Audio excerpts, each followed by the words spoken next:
Vertical है vision Pakistan का, वो ये है कि इनको हमने टारगेट बनाया 2030 तक इंशाल्लाह 10 मिलियन यानी 1 करोड़ नौजवानों को हम फ्री में ट्रेन अप करेंगे।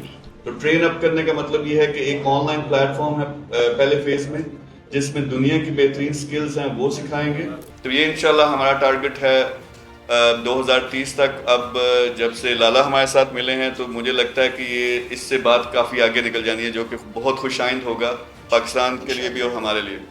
ये अच्छा लगा मुझे कि अपने बिजनेसेस के साथ साथ इनका विजन है पाकिस्तान और पाकिस्तान की यूथ के लिए, जो कि सबसे इम्पोर्टेंट चीज़ है। शकील ने आप लोगों को ऑलरेडी सारा बता दिया कि क्या प्लान है, क्या करने जा रहे हैं। तो मैं शुक्रिया भी अदा करना चाहूँगा और मेरे लिए भी खुशी की बात है कि मैं एक ऐसे विजन का, एक ऐसी टीम का हिस्सा बनने जा रहा हूँ जो कि पाकिस्तान की यूथ के लिए फ़िक्रमंद है और पाकिस्तान के लिए फ़िक्रमंद है। एक दफ़ा दोबारा मैं मीर ग्रुप का, शकील आपका और आपकी पूरी टीम का, जो दोस्त हमारे साथ इस वक्त स्टेज पे हैं, सबका शुक्रिया अदा करूँगा। इस सफ़र में आप लोग सब हमारे साथ चले इंशाल्लाह। बात पाकिस्तान की है और हमारा तो टाइम हो गया, लेकिन हमारी आने वाली नस्लें बहुत इंपॉर्टेंट है, उनके लिए कुछ कर दिखाने का मौका है हम सब के पास। Thank you so much.